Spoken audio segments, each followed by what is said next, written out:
Okay, so I chose Buddhism to study for my immersion presentation. And I chose Buddhism because I have always been interested in Buddhism. I've just never really known much about it. And so I did my interview with Rev Ron from Midwest Buddhist Temple. He did specify that the answers to my questions are his opinions and not necessarily the typical answers that most Buddhist leaders would share. And the answers on here are almost exactly in his words, so that's why I use quotation marks. So the first thing I asked him was to please identify your faith practice. He said, "We are Buddhists in the Mahayana school. We are Pure Land Buddhist and are a part of the true Pure Land sect or Shin Buddhism, which started in Japan only about 800 years ago. Our national organization is the Buddhist Churches of America, headquartered in San Francisco, California. It was started in 1899, which makes us the oldest organized Buddhist group in America with 59 temples on the mainland." What are the basic tenets of your faith practice? He said, "We follow the teachings of the Buddha. Note the word teaching is singular. It is a teaching, one body of work with many aspects and explained in different ways in many different languages. Our sect follows the Pure Land School, which is centered on Amida Buddha, a symbolic Buddha which embodies wisdom and compassion."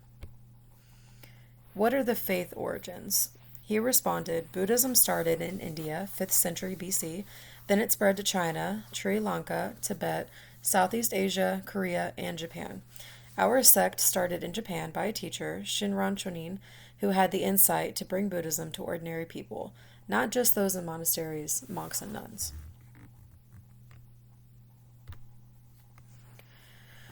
I asked him what motivated you to be in leadership. He said, "I had no intention nor desire for leadership. I just wanted to study Buddhism. As a minister in our sect, we are considered more of teachers. In the America, this has come to mean more of a leadership position." How do you see yourself living out your faith? He said, "Fortunately, there are not high expectations nor a need to set an example. Our sect has always been about ordinary people living ordinary lives in a profound way. That profound way is never defined, but rather experienced as wisdom and compassion. It is unique to each person, so there is not an example to follow. It is that unique experience of spirituality."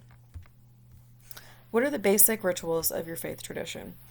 He responded, "The basic rituals are simple. Every Buddhist service in any country and in any language has two elements, which are sutra chanting, which is the repeating of words of the Buddha, and a Dharma talk, which is a sermon type explanation of the teaching.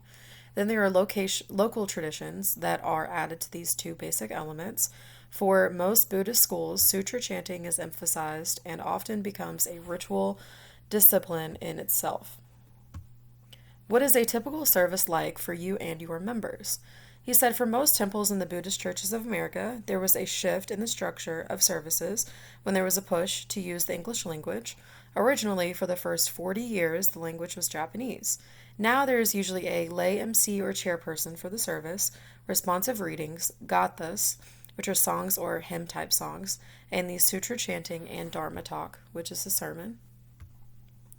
How has your faith practice impacted your life and spiritual journey?" Shin Buddhism has changed my life, starting with changing my educational path. After graduating from the University of California, I went to Japan and received a master's degree in Shin Buddhist studies from Ryokoku University. Being a Shin Buddhist minister was not easy, and I left the ministry for 29 years and returned as a full-time minister 10 years ago. My spiritual journey is unknown and will not be known until after I die. It will be determined by others who can judge the merits of my life. While I am alive, I continue to make mistakes, I continue to do foolish things, and wisdom continues to elude me. What are your faith practices' primary beliefs related to birth, death, and marriage? He said, "Birth and death is a cycle repeated over and over again within all sentient beings, which are all living things.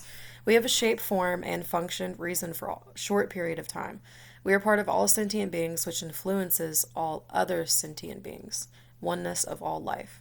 We don't know where we come from, we don't know where we're going after death, and it does not matter. It is the question, will it make you wiser or smarter if you know which came first, the chicken or the egg? No, it does not matter. Marriage is one of the significant milestones in life, and it's a major social norm that's celebrated. Perhaps it is celebrated because it assumes that children will follow, which ensures the survival of the species. Are there any rules or restrictions that the members of your faith practice must abide by? He said, no, we are probably in the minority among Buddhists and many other religions that have no rules or restrictions. We do not require anything of our members. We hope they will donate money to support the organization, and we hope they do not disrupt other members, etc. We realize that rules are man made and subject to change. So we have no absolute rules that we can always follow. For example, we like to think that we should not kill, like the commandment of thou shalt not kill, but the reality is different. All sentient beings are equal. All living things have an equal right to life. So humans, animals, and plants are equal. Humans are not superior to plants and animals. Thus, we like to think that I don't kill. The reality is that we all kill every day because we eat. Each time we eat, we have killed plants and animals. The alternative is not to kill plants and animals, which would mean that I starve and kill myself. The only way to understand killing is to seek a spiritual answer, since the logical answer cannot be answered. There are no restrictions on type of work or profession, no restrictions on race, ethnicity, gender, or sexual orientation. There are no restrictions on wealth. In short, no restrictions. We say, come as you are. So that was the last of the interview, the last of my questions for him. And so this continues to the service, which was online. And so I viewed a service ran by Rev Ron through a Midwest Buddhist temple online, and I also participated in a meditation Zoom meeting guided by Rev Ron. They weren't offering any services in person due to COVID-19. So the meditation, Rev Ron guided this Zoom session. He introduced himself at first as Rev Ron, and he greeted everyone in the Zoom meeting. We introduced ourselves and expressed why we're in the Zoom meeting and what we were hoping to get out of the meeting and why we were there. There were about 5 other people, and I thought there were going to be like a lot of more people in this meeting, so this really helped me feel more comfortable. I had a lot of anxiety going into it. I wasn't sure what to expect. I wasn't sure how many people would be there. Rev Ron was the one who guided the meditation. In the beginning, he explained the importance of meditation to his faith practice, which is Buddhism. He mentioned how meditation keeps you centered. He used singing bowls during the meditation. He asked us to get into a comfortable position. He guided the meditation by asking us to focus on certain things and the energies and part of our bodies. It was very relaxing. It was a very beautiful meditation, the most beautiful that I have ever done. And the meditation lasted for about 15 minutes. And then the service after it participated by the Dharma talk. So, like during the service, he did the Dharma talk, which was focused on the theme of gratitude. He talked about COVID-19 and the seriousness of this pandemic and its impact on everyone. And he expressed how it's, quite difficult to think of gratitude and express gratitude when this pandemic is doing what it's doing. It's making people sick and it's killing people. So he talked about the importance of being careful to not be overcome by this negative reality that we're in right now due to the pandemic and to focus on the beauty and the gentleness of life. He expressed gratitude toward the healthcare workers. He expressed the importance of not being self-centered and having gratitude for others and the beauty of nature. He said smiling at someone is a way to express your gratitude. Gratitude changes your outlook on life. And he also talked about that it's really important to realize that we all have gifts that we need or want. And it's very important to realize this. And Shin Buddhism is a religion of gratitude. And this Dharma talk lasted for about 15 minutes. It was very enlightening and I really enjoyed it.